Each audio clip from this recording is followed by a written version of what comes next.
majalah Sinpo ini sangat berani.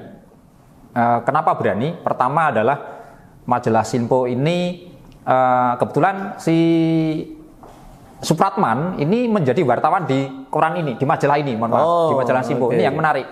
Wartawan ya? Ya, jadi dia wartawan, wartawan di majalah Sinpo, dan dia kebetulan si pemilik sekaligus pemimpin redaktornya itu juga sangat seorang Tionghoa. Dia juga menaruh simpati terhadap pergerakan nasional. Nah, majalah Sinpo ini sangat berani karena pertama kali sebuah majalah atau media cetak yang berani memakai kata Indonesia. Lagi Indonesia Raya di pintu kubur. Kurang huruf, salah huruf. Sebenarnya yang benar adalah lagu.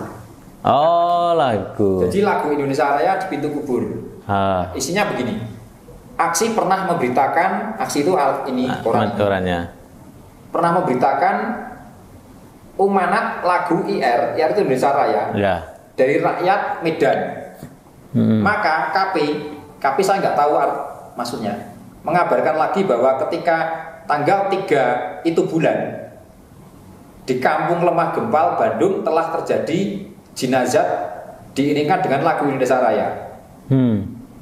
Jadi ada jenazah yang meninggal yang dikuburkan itu diiringi lagu Indonesia Raya.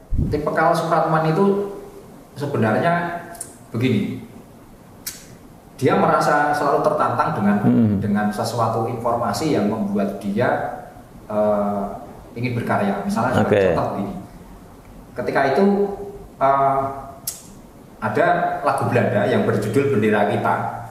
Lagunya Belanda? Ya, Belanda, Bendera Kita, terus dalam tanda kurung merah putih biru. Nah, si Supratman itu bikin lagu tandingan. Ya. Judulnya Bendera Kita tapi merah putih.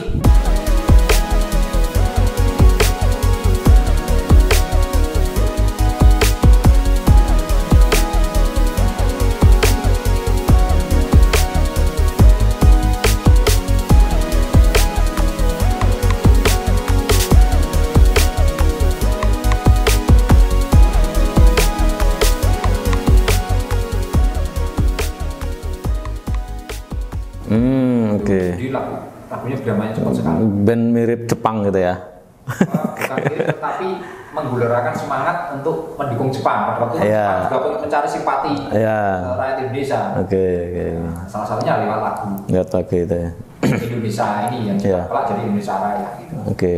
Siapa Gub? Nah ini tadi udah disinggung soal film Wage. Nah, ini kan Bagus Priyana juga terlibat di situ. Ini sejarah Mas Bagus adalah sesuatu yang tidak pernah saya impikan menjadi artis. Film, karena saya tidak memiliki basic teater, film sama sekali tidak sekali. Terus ketika itu ada proses pembuatan film di Magelang, terus saya juga ikut terlibat dan awalnya menjadi figuran aja sih, sesuatu yang saya tidak tahu tentang film ini, tidak tahu berkaitan dengan kamera, dengan skrip dan sebagainya saya nggak tahu. Saya hanya waktu itu proses syuting hanya berperan sebagai pemuda Jawa gitu lah. Jawa ya dengan baju ini jasnya jas coklat, dan itu aja pemuda. Wajahnya Jawa. Juga Jawa ya, karena wajahnya Jawa gitu ya. Pakai baju pakai dasi aja seperti itu. Hanya suruh ini saya ikuti aja. Lalu dari berikutnya saya datang, terus tiba-tiba didatangi oleh asisten sutradara, alias sutradara ketiga, supaya saya segera berganti dengan pakaian ini, dan saya diminta untuk jangan pergi-pergi. Saya disuruh ke meja tempat syuting itu, di mana meja ini yang padanya nanti rupanya untuk syuting kongres kedua itu. Awalnya kongres pertama sebenarnya di syutingnya, terus kongres kedua juga. Rupanya saya di situ berperan sebagai sesuatu yang saya ketahui setelah acara itu selesai, film itu selesai. Yaitu berperan sebagai perwakilan dari Yong Selebes atau pemuda Sulawesi. Nah, namanya Senduk. nama depannya saya lupa, beberapa singkatan, terus senduk. Senduk. Nah, tim saya ya sudah duduk, pura-pura nyatat dan sebagainya. Dan itu shootingnya juga makan waktu lama. Saya ikut yang 3 hari. Pertama masuk jam 1, jam 5 mulai siap-siap. Setelah isya baru shooting. Sampai hari pertama itu saya sampai jam 3, hari kedua sampai jam 1, hari keempat sampai jam 4 subuh. Waduh, lama juga ya? Lama juga, dan saya banyak hal ya yang saya dapatkan, misalnya harus ternyata proses shooting seperti ini, terus hal-hal teknis lah. Dan menarik sebenarnya, saya ada 2 hal yang paling berkesan. Yang pertama adalah ketika kongres itu berlangsung. Kongres pertama sama kongres kedua. Kongres pertama bagaimana suasana perdebatan antara perwakilan pemuda-pemuda ini, ada Batak, yang Jawa, yang Sulawesi, yang Bali, yang Lebes, yang Borneo dan sebagainya ini, untuk memilih bahasa persatuan. Jadi pada kongres pertama itu terjadi ketidaksepakatan mengenai bahasa persatuan. Kalau setuju dengan kalau kita sebut di Sumpah Pemuda itu satu nusa, satu bangsa, satu bahasa gitu. Satu nusa setuju mereka. Nusanya ya Indonesia. Bangsanya ya bangsa Indonesia, tapi belum sepakat pada tataran bahasa. Karena masing-masing merasa bahasa mereka layak untuk menjadi bahasa persatuan. Perdebatan yang tidak ada ujungnya akhirnya kongres itu tidak menghasilkan kesepakatan. Yang pertama. Misalnya si Tabrani kan dari Madura. Iya, bahasa Madura itu. Memimpin rapat sangat keras sekali. Nah di kongres kedua muncullah seorang tokoh yang kita kenal dengan nama Muhammad Yamin. Yang ini menjadi salah satu ketua kongresnya juga di situ. Dan dia juga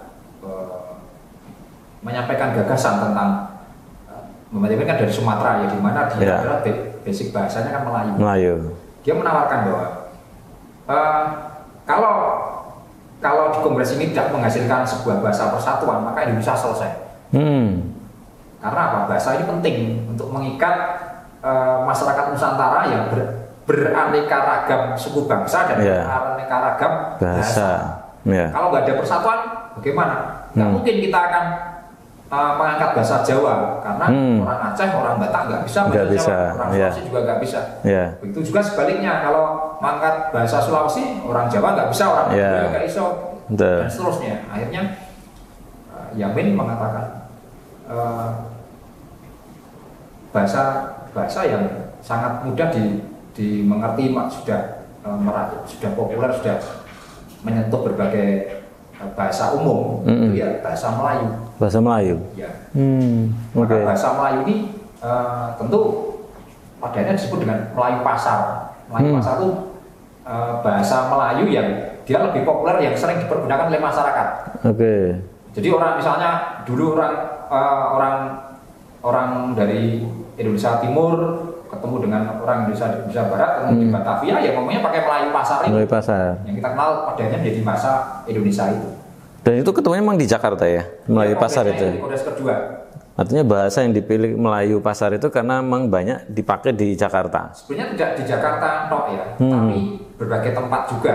Karena itu bahasa yang mudah disampaikan, mudah diucapkan, mudah dimengerti. Tidak di Jakarta, cuma kebetulan Jakarta saat itu menjadi pusat pergerakan nasional, tempat pertemuan beragam orang, beragam tokoh-tokoh, dan menjadi pusat pergerakan nasional yang paling penting ya ini.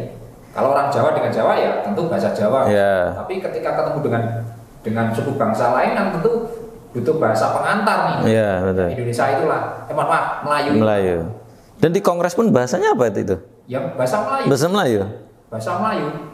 Meskipun di kongres pertama juga kan bahasa Melayu. Kenapa nggak disepakati di pertama ya? Proses juga, proses yang sangat.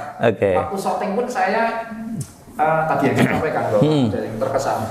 Shooting itu masing-masing saling menunjukkan egoisme daerahnya. Itu tadi Batak pengen Batak, Jawa pengen Jawa, Bali pengen Bali dan sebagainya. Jadi bahasa persatuan gitu. Pada akhirnya Yamin mengatakan ya seperti tadi, kalau bahasa daerah ini salah satu bahasa daerah itu akan kesulitan. Bahasa persatuan akhirnya bahasa Melayu. Itu selisihnya berapa lama Pak antara yang pertama dan yang kedua? Kongres pertama itu tahun 2026. 26 udah 8. 2 tahun ya? 2 tahun. Oke. 2 tahun, tetapi 2 tahun ini rupanya menjadi masa masa yang cukup krusial. Penting untuk karena pentingnya di kongres itu kan juga ada orang Chinese juga yang mereka juga penting. Misalnya kongres itu kan di sebuah tempat yang kita kenal sebenarnya itu gedung yang dimiliki oleh orang Tionghoa. Jadi kenapa Sumpah Pemuda Kongres Pemuda itu dilakukan di gedung itu? Itu sebenarnya semacam kayak kos-kosan yang dimana tokoh-tokoh sebenarnya sering ada yang kos di situ, sering tempat pertemuan dan sebagainya. Iya. Pada akhirnya sebenarnya tidak hanya satu gedung itu, ada 3 gedung deh. Jadi di hari pertama di gedung A, hari berikutnya di gedung B, ada di gedung B. Dan hari terakhir inilah tanggal 28. Jadi kongres itu kan 26, 27, 28. Iya. Ini hari pertama di gedung A. Iya. Hari kedua di gedung B, hari terakhirlah ini di rumah. Kita kenal sekarang menjadi Museum Sumpah Pemuda itu. Nah, di situ terus jadilah yang kita kenal dengan nama Kongres Pemuda kedua yang mengadakan Sumpah Pemuda itu. Dan ketika tadi syuting 3 hari itu berarti mempresentasikan kongres selama 3 hari itu? Iya, tahun 1926 dan 1928 itu 2 kali. Jadi syutingnya fokus di situ. Masing-masing yang hadir itu juga dengan pakaian masing-masing khas daerah masing-masing. Pakaian seperti ini.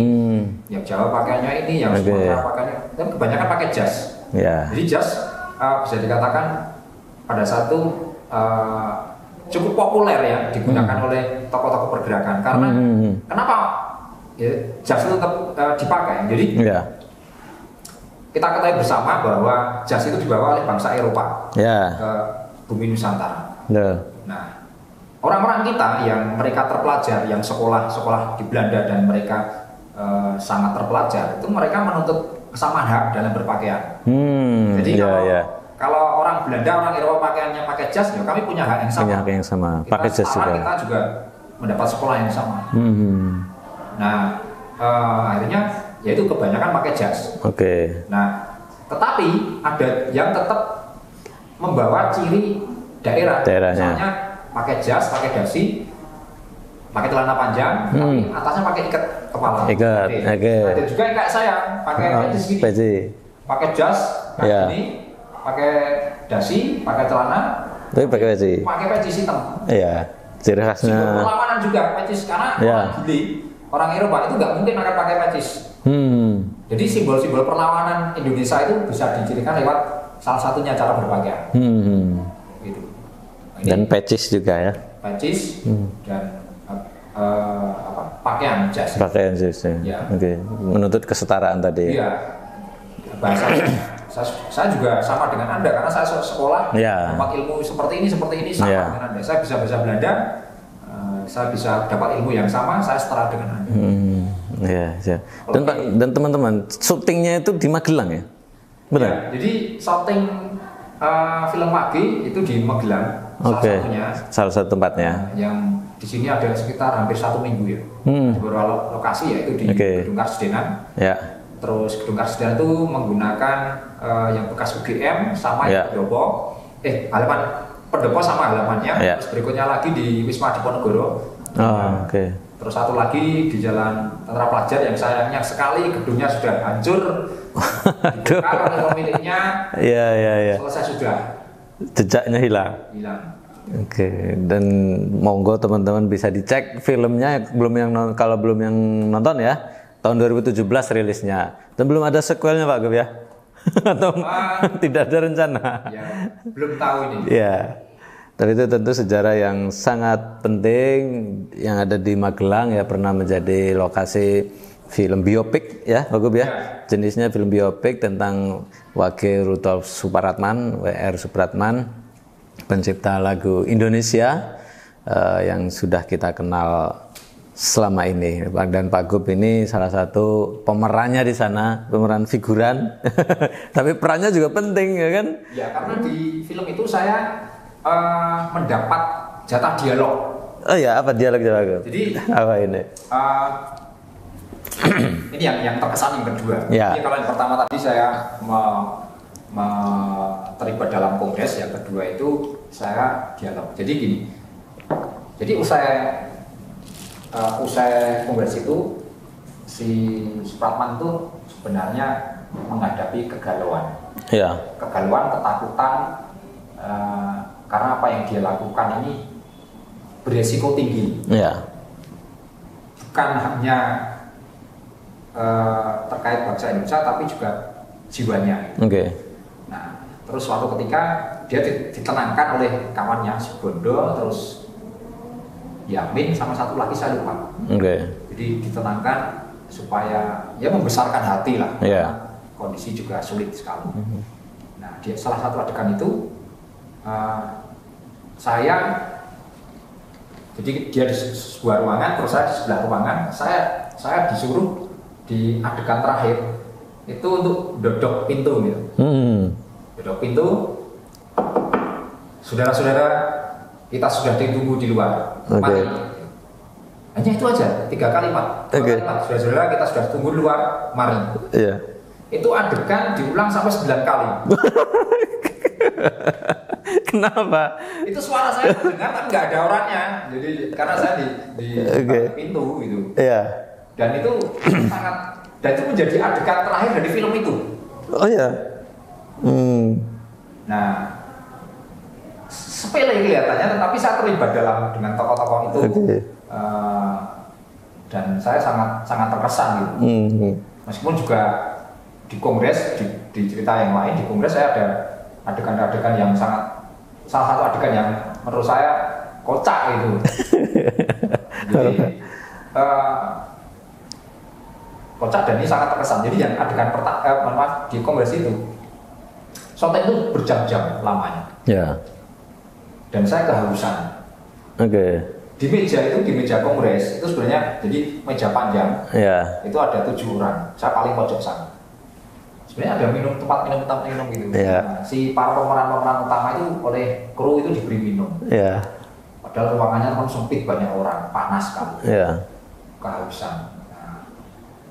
Saya minum tuh ini gelas putih yang isinya gelasnya minumnya cuma tinggal 3/4, saya minum. Iya. Saking hausnya. Saya minum, saya kira boleh-boleh aja, ternyata nggak boleh. Nggak boleh. Tahu Oleh guru. siapa yang minum? Ya kamu sih bohong. Iya. Tahu kamu. Kenapa ya nggak boleh minum? Jadi dia memang ya saking telitinya mereka. Iya. Mereka sangat jeli terhadap sebuah perubahan. Ya. Padahal nggak boleh ada perubahan. Iya betul.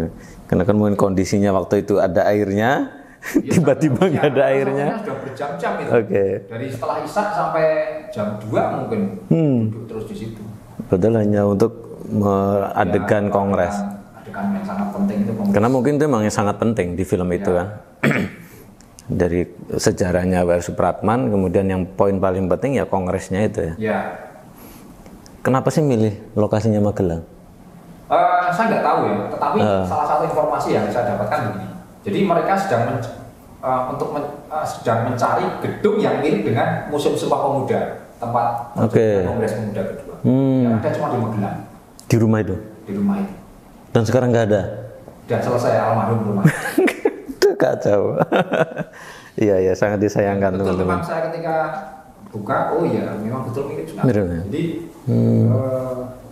kok bisa nemu di situ, Pak? Ya mereka punya, Magelang itu sebenarnya sudah sangat dikenal sebagai kota yang memiliki bangunan tua. Oke, betul. Dan dan itu menjadi banyak film yang dibikin di Magelang, misalnya Cao Bauka. Ya, Cao Baukan, betul. Film yang besar lagi dari Jepang itu Murudeka. Terus yang terakhir ada Kadet. Yeah. Ada Os, ada banyak sekali Wage juga, banyak sekali. Mereka menganggap Magelang itu kota yang tidak terlalu ramai, banyak bangunan tuanya, dan mungkin ya cocok aja sih dengan film-film sejarah ya. Mereka juga ya, seperti itu. Film-film sejarah ya. Dan itu memang penting sekali teman-teman untuk menjaga keotentikan bangunan tua ini. Makanya menjadi konsentrasi dari Mas Bagus Priyana dan kawan-kawan di komunitas Kota Tua Magelang, supaya ini yang heritage-nya di Kota Magelang ini terjaga. Betul nggih, Pak Gub? Ya. Ojak, saya juga mau menunjukkan deh. Apa? Jadi ini saya juga bawa 2 aturan lagi, yang ini penting. Oke, siap.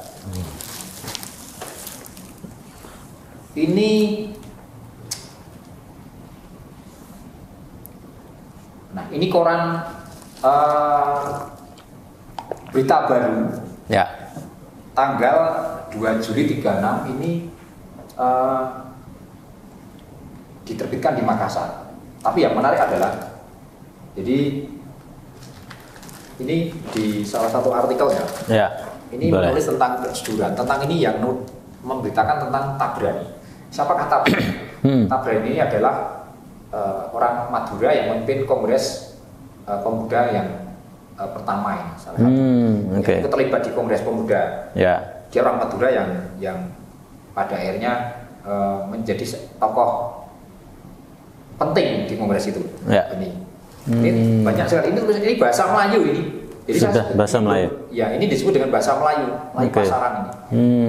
Jadi mirip dengan yang kita kenal dengan bahasa Indonesia sekarang ini sebenarnya. Cuma ini ejaannya OE dan seterusnya. Nah, terus ada lagi. Ini majalah, mohon maaf. Koran judul Aksi. Ini tahun 1932. Penerbitnya dari Jogja. Yang menarik adalah ada sebuah artikel, cuma 1 paragraf. 1 paragraf? Tapi judulnya sangat heboh ini. Lagi Indonesia Raya di pintu kubur. Lagi Indonesia Raya di pintu kubur. Kurang huruf, salah huruf. Sebenarnya yang benar adalah lagu. Oh, lagu. Jadi lagu Indonesia Raya di pintu kubur. Isinya begini. Aksi pernah memberitakan, Aksi itu ini korannya. Pernah memberitakan umanat lagu IR itu Indonesia Raya dari rakyat Medan. Maka KP saya nggak tahu maksudnya, mengabarkan lagi bahwa ketika tanggal 3 itu bulan di Kampung Lemah Gempal, Bandung telah terjadi jenazah diiringkan dengan lagu Indonesia Raya. Jadi ada jenazah yang meninggal yang dikuburkan itu diiringi lagu Indonesia Raya. Nah, yang katanya umanat dari sang mayat mula. Maksudnya wasiat ya, wasiat. Lagu Indonesia Raya di pintu kubur. Jadi maksudnya adalah lagu Indonesia Raya dikumandangkan untuk mengiringi pemakaman jenazah. Siapa jenazah itu? Enggak tahu, tidak disebutkan. Tapi mungkin kalau kita melihat dari kacamata sekarang, ini hal yang sangat aneh ya. Lagu Indonesia Raya. Ya, tetapi mohon maaf, ini di tahun 32 ya. 32. Tahun 32 itu lagu Indonesia Raya, Indonesia. Itu sesuatu yang tabu untuk dinyanyikan. Resikonya sangat tinggi. Tapi ini berani untuk mengumandangkan untuk mengiringi. Jadi mungkin sebuah kebanggaan ya bagi karena wasiat si jenazah untuk mengumandangkan lagu itu. Sebuah keberanian. Sebenarnya memang dia sudah mati ya. Tapi yang mengumandangkan. Iya, di Kongres aja nggak ada liriknya. Hanya instrumen. Nah, jadi ini sangat penting dan saya lupa di koran apa, tapi saya pernah menyaksikan tulisan dari W.R. Supratman. Saya lupa korannya apa, tapi di situ disebutkan namanya Supratman, bukan W.R. Supratman. Supratman tok. Jadi dia dipanggil namanya sebenarnya Pak Prat. Pak Prat. Jadi lebih kemudian ya Supratman itu. Bukan Wage, bukan Rudolf Wage, itu sebenarnya nama panggilan keluarga. Supagi. Mungkin nama kecil lah. Rudolf itu kan nama tambahan ketika dia tahun 1911 ikut kakak perempuannya ke Makassar. Yang Makassar itu. Ya, yang kebetulan suaminya adalah orang Belanda. Nambah Rudolf itu karena supaya si Wage ini bisa bersekolah di sekolah Lager School, sekolah zaman Belanda. Zaman Belanda, oke. Itu. Nah, kan rupanya ketahuan, Rudolf itu Wage meskipun tambah ya Rudolf itu sebenarnya bukan anak kandungnya si Van Eldik itu. Ya. Kakak perempuannya, rupanya itu kan adiknya. Oh, iya, menselamurkan. Ya. Nama Rudolf itu ya teman-teman ya. Dan Wage itu mungkin nama kecil kali ya. Kalau nama panggilan apa? Jadi nama kesayangan. Siapa? Ya nama Wage. Wage itu sebenarnya jadi ini saya di buku ini. Di buku ini ada nama-nama keluarganya. Nah, ya. Dia kan anak dari 5 bersaudara. Oke. Bapaknya itu kan Rakenil,